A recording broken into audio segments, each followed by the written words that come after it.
no less than 24 hours ago. We will get to all that, and I want to talk to you guys about FT. What's going on, Steve? What's going on, David B?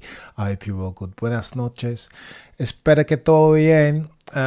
But we've got some things to talk about, man, and of course we need to talk about Logan Sargeant, because that is techie. Get it in there straight away. How techie is that? As if we didn't get that stream yesterday. Question from Madeline. Bloody Nora.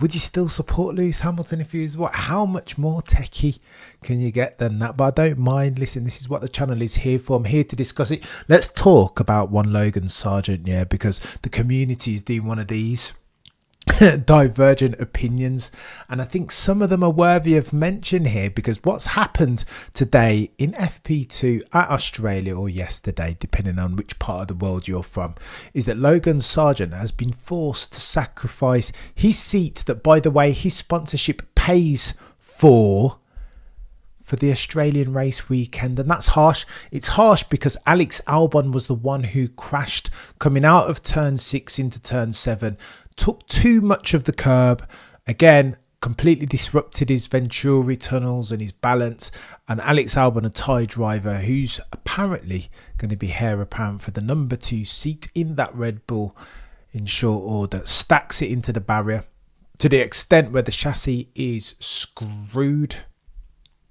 They can't fix it. And McLaren, Williams being Williams, you guys will have seen the race article where James Vowles is talking about how they had to operate that car on a shoestring, that their budget is too small, that their capital infrastructure isn't sufficient to institute the type of things that they want to. Things around logistics, things around inventory and stock control, all the things that you'd expect from a god tier operation like Williams, steeped in history and prestige. They had none of that. And so you get to a point in the Australian Grand Prix where they have the chassis they came with. No more, no less. No spare chassis.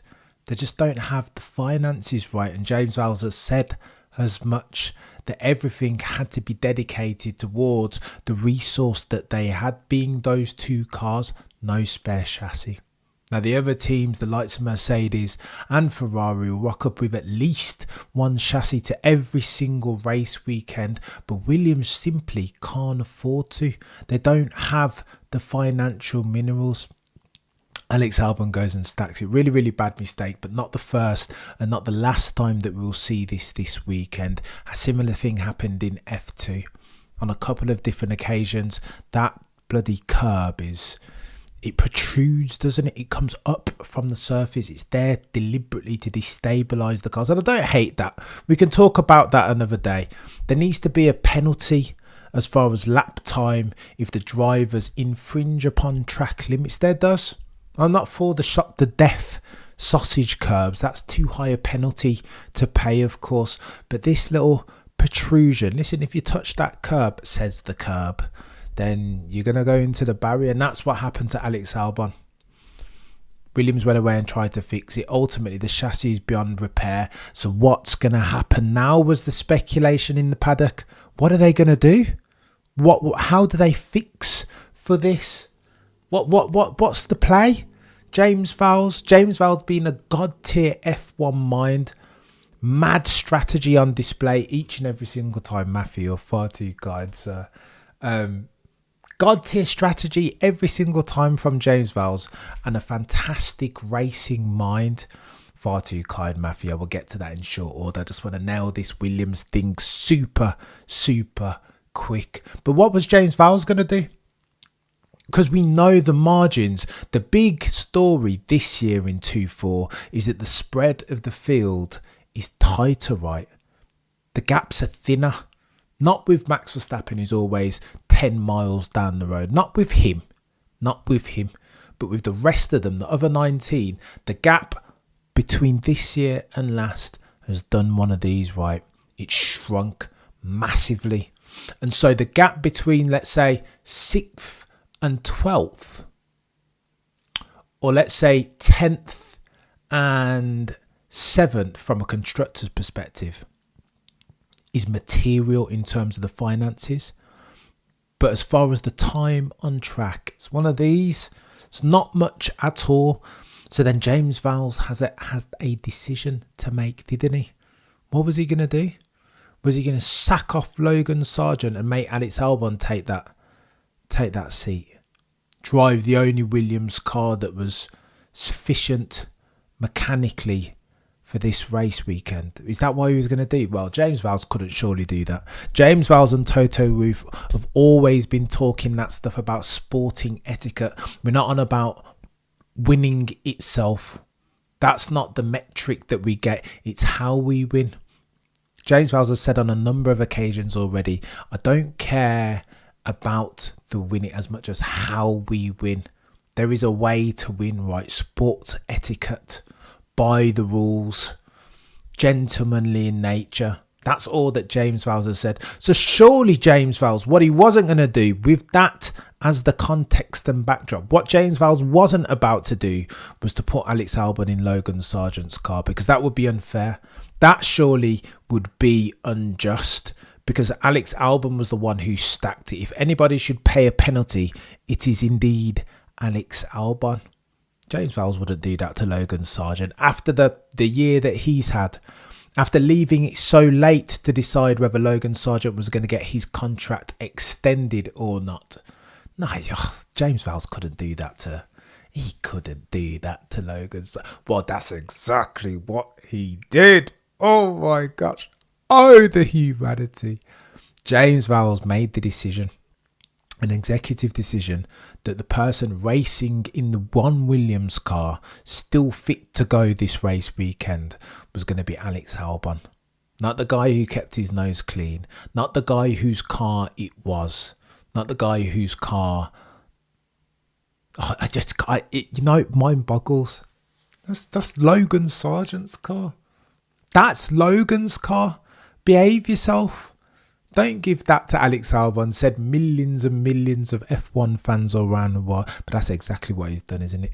And it's bonkers. You see me stuttering, man, because I don't know on which side of this fence I sit. Matthew Brown, 5 p.m. Eastern time in America. Let's go. I hope you're able to watch it and we can do a podcast together. Matt, that will happen at some time. Be on the lookout for the channel NC Paddock F1. Let's go, Matthew. I'm gonna check that out, mate. I'm so glad that you've kicked it off. Go forth and prosper, man. Carpe diem. You only get one life. Do it, Matthew. Listen, we'll put something together, bro. But I say all that to say this. I think, as unfair as it looks on paper, and you've heard Logan Sargeant. Logan Sargeant said something that basically mirrored James Vowles. James Vowles said that it was the hardest decision that he's had to make in F1. Well, kind of. You were always going to make it. From a sentimentality perspective, okay, so it was hard in that sense. But really, like when finances are a thing, ultimately James Vowles was always going to make that decision. F1's travelled far right. It's become something different. I don't want to say F1 is soft now, but even if you rewind 10 years back, this wouldn't even be a thing. You guys will remember that when they just snipped off Mark Webber's nose cone. Red Bull at Silverstone, I want to say in 2013, maybe 2011, maybe one of the two. They brought a new nose, didn't they? Brought a brand new nose, but then Seb went and stacked it, didn't he, during Silverstone race weekend. And what did they do? They took off Mark Webber's brand new nose cone to stick it on Sebastian Vettel's car, his teammates. How dare they? How rude is that? You know what I mean? Rude. You can't do that. Only for one Christian Horner, Red Bull team principal, to come before the world's press and media and talk ad infinitum almost as to how much of a priority Mark Webber is. That Mark Webber is not the second driver. Behave yourself. There's always a number one and number two. Do you know what I mean? Today's events are testament to that, surely. So I don't know how to feel. I understand the uproar, but listen, this is F1. Kill or be killed. Like, you know what I mean? Like, I can't hate James Vowles. Am I the biggest James Vowles fan? Maybe not, but can I hate him for doing what he's done today? There was only one decision to make, surely, with your racing caps on. notwithstanding the sponsorship thing, that leaves a bit of a bad taste in the mouth. But ultimately, if you're a racing man and a team principal and a guy with his or girl with his head screwed on, then there was only one decision to make. Alex Albon is ostensibly the best driver in that Williams team. Give him the keys to that car now, expeditiously. It wasn't a decision. But these guys have come out and cried all sorts of foul, haven't they? Logan Sargeant said that is the most difficult decision that he's ever made in his life, in his career. What decision was that you made exactly, Logan? It wasn't your decision to make, chap. Let's not kid ourselves. James Vowles has said, we are hugely disappointed that the damage sustained to the chassis has meant we need to withdraw it from the weekend. It's unacceptable in modern Formula One not to have a spare chassis. No kidding, Sherlock. Oh gosh, in praise of Logan though. Graceful acceptance from Logan Sargeant, demonstrating his dedication to the team. He's a true team player. This will prove to be a tough weekend for Williams, and this situation is not one that we'll put ourselves through again. So go on then, guess what? I don't hate what James Vowles has said there, but I mean, is this the death knell on Logan Sargeant's career? Sponsorship notwithstanding. You know, I'm surprised that fella made it through to 2024. In that Williams car, because you remember for a while it looked like they weren't going to extend him. Some may say even that Logan Sargeant can count himself lucky still to be in F1 in 2-4, and I don't hate that. So against that backdrop, can he say anything to anyone? Well, probably got to just hold that, hasn't he? Hold it. Sometimes you got to count your blessings. Sponsorship notwithstanding. Here's what Alex Albon had to say. I have to be totally honest and say that no driver would want to give up his seat. I would never want anything like this to happen. Logan has always been a consummate professional and a team player from day one, and this won't be an easy one for him to take. At this point though, I cannot dwell on the situation, and my only job now is to maximise our potential this weekend and work with the whole team to make sure we do the best job. But he doesn't care, does he, Alex Albon? Give me the keys, mate. I'm going to drive it and I'm going to try and get points this weekend. Something which sadly, Logan, you're not capable, or haven't at least in recent times been capable of doing. Here's Logan's statement. This is the hardest moment I can remember in my career, and it's absolutely not easy. I am, however, completely here for the team, and I will continue to contribute in any way that I can this weekend to maximise what we can do. Fair play, Logan. It's got to hurt though. My heart does go out to the chap a little bit. It has got to hurt a bit. Imagine, we've all been in situations in the workplace where it just feel like you're getting neglected, passed over even.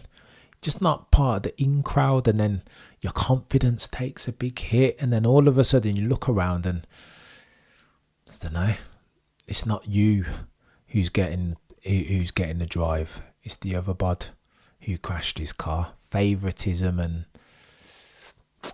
meritocracy or lack thereof. It's techie, isn't it? It's a bit techie, that one. But hey, I digress. Go on then, I want to talk about F2 very quickly for you guys. Let me look at some of your comments very quickly. But I do want to talk about F2 because there were moments. K-Mag was close. Alex Palou would kick Albon's. Oh my gosh.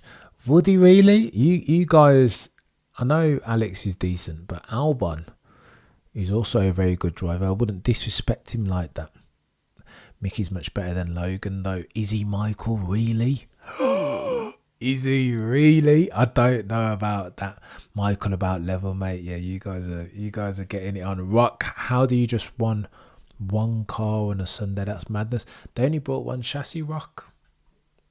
This is the situation sadly they find themselves in as a team running on a shoestring. That's what happens, isn't it? Go on then. I need to talk about these, but first I want to talk about F2, because go back and watch F2 quali. Alex Jacks. I never remember how to say that fella's name properly, but the commentator, put some respect on his name. So Dennis Hauger puts it on pole, but the commentator just makes it super, super special, hypes up the moment at the perfect time. I enjoyed watching that session thoroughly. Kimi Antonelli in second, and again, for me, the story of F2 is the journey of Kimi Antonelli. It's put some manners on Ollie Behrman. Only a couple of weeks, well, not long after Ollie Behrman was the talk of the town, right? Rave reviews all round each and every single time, and cool for the guy.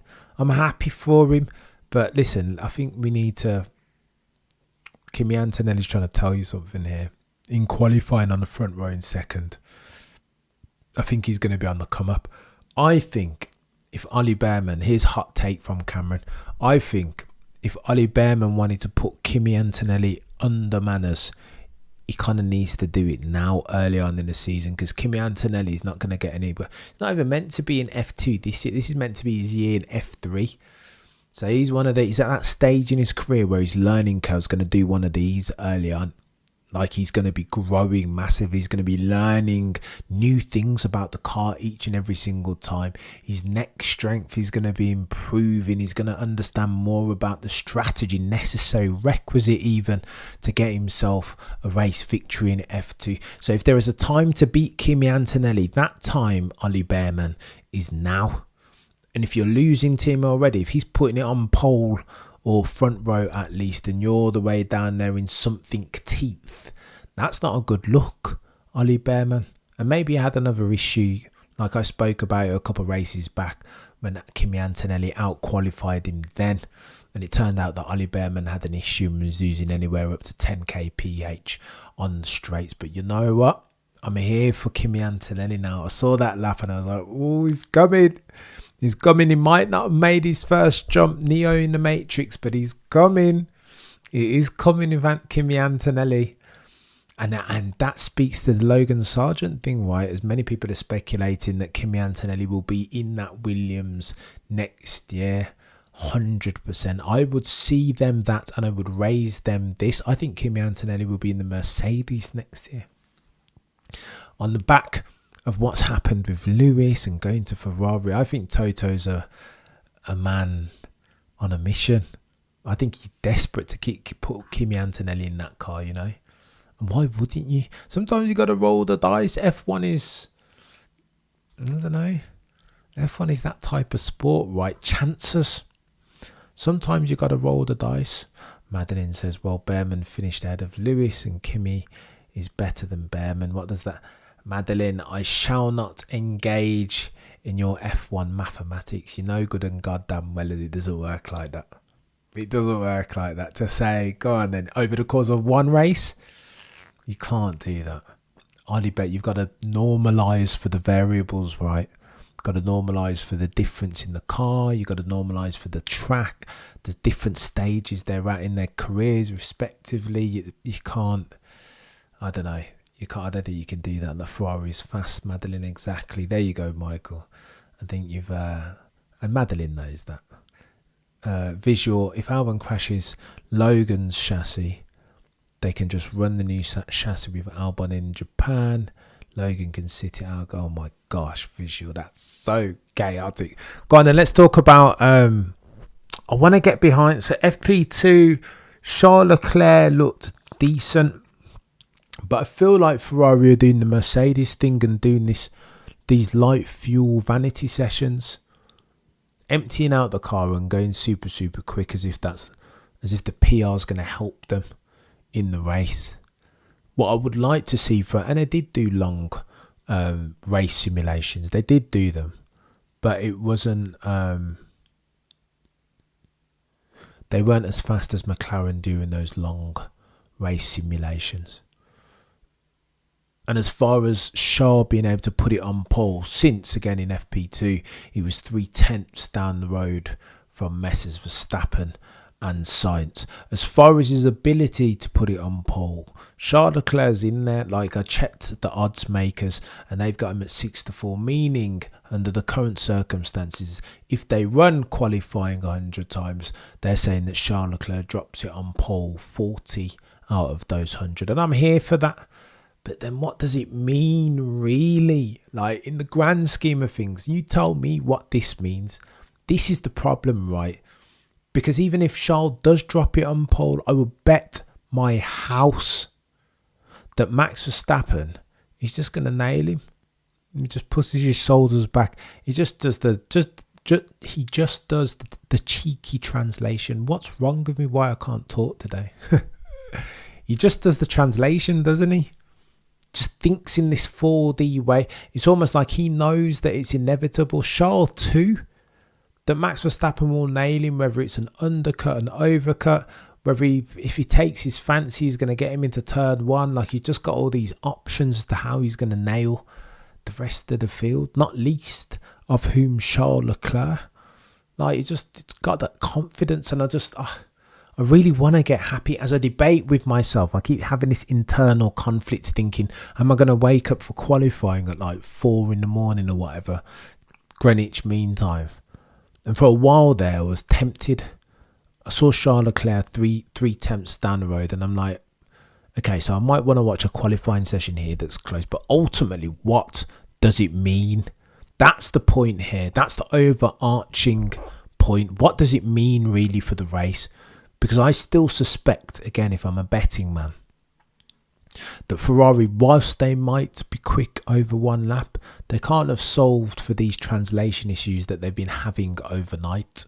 You don't just click your fingers in F1 and then everything is right. All of a sudden, their pace that they've been experiencing in quali, they can superimpose that onto the race. I just don't think it works like that.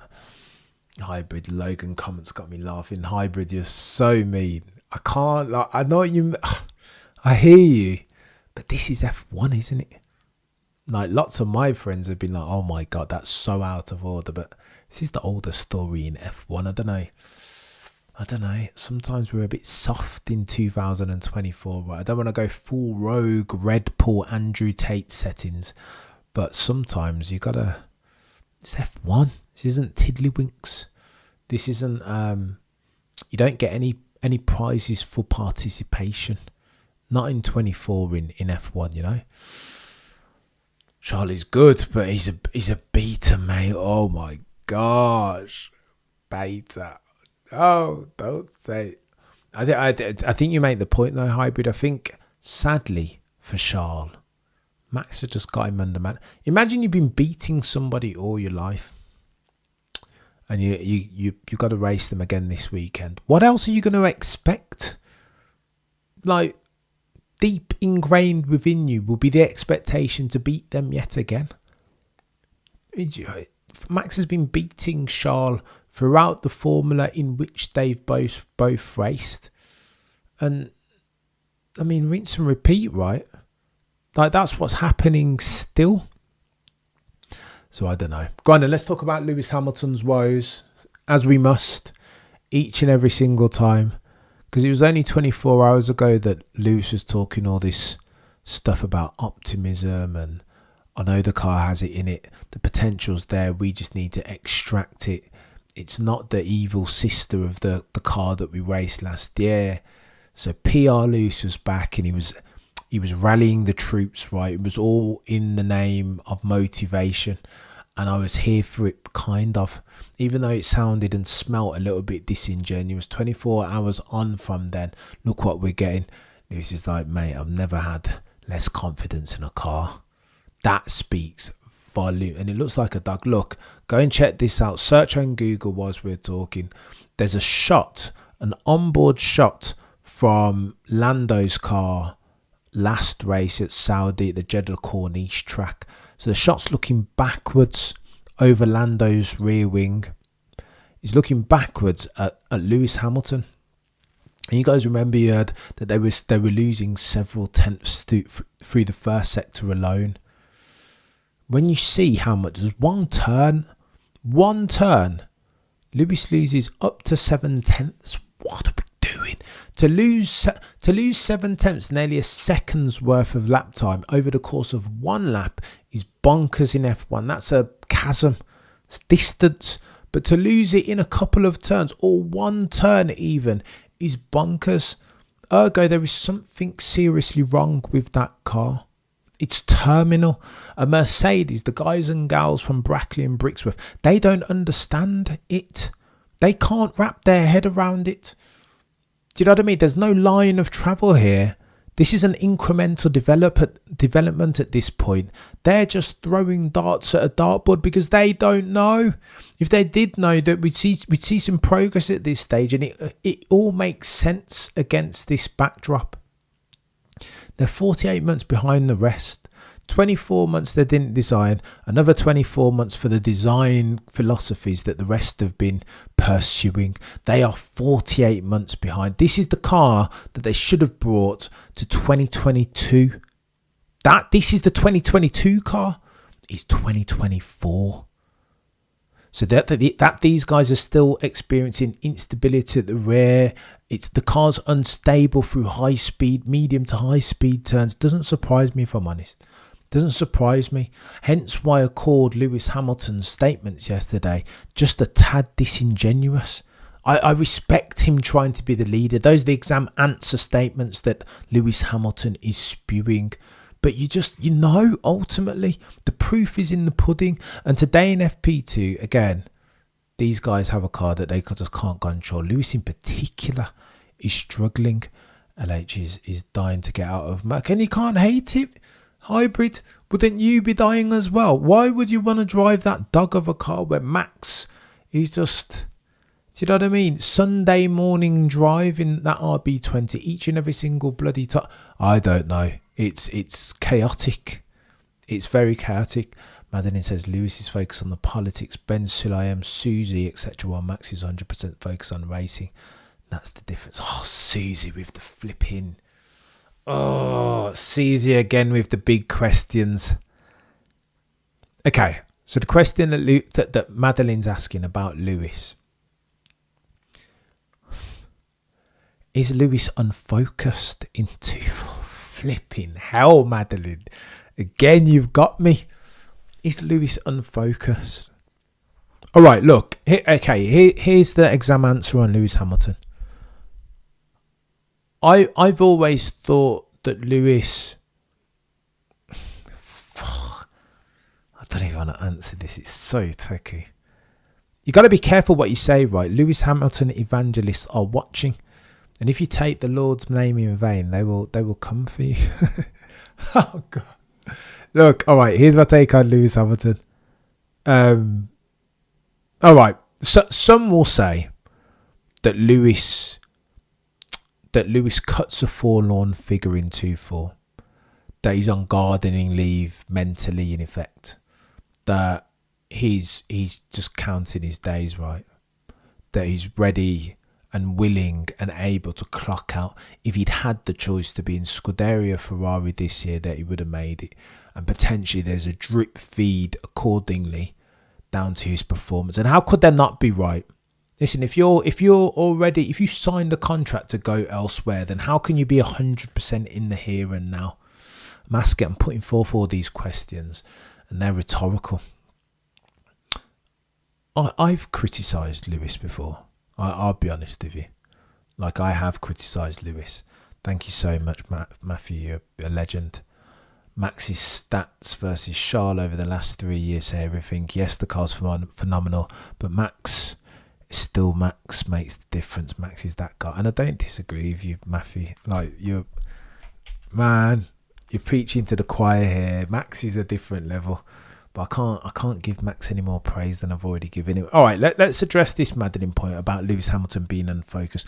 Unfocused, I think, is not the right term. Checked out, maybe. Lewis, in my humble opinion, has always been that type of guy that kind of needs the extracurricular activities to optimise for his pace over the course of a race weekend. But there is a tipping point, right? When is New York Fashion Week too much? When does the upside of the performance that Lewis Hamilton will gain from the freedom that comes with going to New York Fashion Week, when does that become downside, right? Because these guys, you'll hear George Russell and Alex Albon. Alex Albon the other day on the Beyond the Grid podcast spent about 20 minutes talking about how attentive he has to be around his mental and physical well-being in order to just get in the car on the weekend. So this is a game of inches. F1 is a story told in tenths. So when is that tipping point, right? I've argued back and forth with Shez on the breakdown about this. I would love to see Lewis Hamilton in the sim more often. I never forget in 2021, Lewis Hamilton pretty much all year didn't go in the sim until the last 4 races. Well, hold on, that doesn't make sense to me. But in Lewis's opinion, and he knows infinitely more about these circumstances than me, Lewis would say, well, I don't get anything from being in a simulator in the first place, so why waste time? The feel is different. And he's a driver whose success has been a function of his feel in that car, right? So I understand it, but nevertheless, I'd say, well, if there was no benefit to being in the sim, then why go in there in the first place? Like, do you know what I mean? If you could go in there the last 4 races of 2021, then why weren't you in there for all of the races? If there were no benefit to be gained from being in the sim, then just don't go in there at all, right? Don't waste your time. That was my counterpoint, my constructive challenge back to Lewis Hamilton. So far for it to be me to tell Lewis Hamilton how to go about being an F1 driver. But some would say that there are things that he could potentially do. Now, speaking to Susie, he's always going to speak to Susie Wolf. Here's where the line between person and sportsman or woman is dotted, Madeline. Because some people don't care, right? Some people are a human first and a sports person second. And I think at this stage in Lewis Hamilton's career, that's how he'd characterise himself. Not just an F1 driver, right? Not just a driver even. He's more a humanitarian. So in the situation that Susie Wolf finds herself in on the back of the baseless allegations that the FIA said they were going to use as the trigger point to an investigation into an alleged conflict of interest. Lewis Hamilton has known Susie Wolf longer than Toto has. Of course he's going to speak out. That's who he is in 2024. And listen, if that's to the detriment of his driving, then Lewis would say, well, that's to the detriment of my driving. That's who I am. And no longer am I going to do I'm going to give you me, 100% of me. And I don't hate it. I'll be honest. That's the decision that he's made, and that's what he's going with, right? I don't hate it. But I digress. It's an interesting one. So parlaying that into qualifying, what's going to happen? Here are my predictions. Charles Leclerc may well put it on pole, but in the race, Max Verstappen's just going to nail him again, isn't he? I just think that Red Bull is too quick, and Max missed some time in FP2. He did. So what does that mean going forward then? If they can set up the car properly, being the balls that are red, of course they're going to nail it each and every single time. And I just think Max Verstappen, as at 2-4, at the ripe old age of 26 years old, that fella is just inevitable, isn't he? But I digress. Hopefully, I'll be streaming at some point, post-race potentially, this weekend. I want to desperately stream the race, man, but 4 and 5 a.m. again. Like I say, if I felt like Charles could potentially take it to Max Verstappen over the course of a race distance, I would be there streaming. It would have to kill me to keep me away. But my spidey senses are telling me that we're just going to get another procession. Though at the moment it's masquerading as if we have conflict and stakes, and potentially parlay that into this morning at 5 a.m. when qualifying is. Potentially Charles could put it on pole. But in the race you'll sit back and you'll have your drink in hand and you'll know the outcomes. Unless Max Verstappen, unless something happens to his car by way of reliability or an erroneous incident on track or something, there has to be something that needs to be normalised for in order for Max Verstappen to not win. An erroneous circumstance, a puncture et al, something like that. Otherwise, it looks like Max Verstappen has got this in the bag. In the bag again. But who knows? What do I know? I'm just a noddy F1 fan with a cheeky F1 channel and the best community in F1. hybrid. This might be the one you watch live. Just saying, I'm buying the hype. Hybrid, I'd love to be there with you, mate, buying the hype. But I'm a stats and facts type dude. Where I betting, man. Right, I'm going to run away. Thank you so much for watching. Between now and next time, as always, remember to look but never stir. Boys.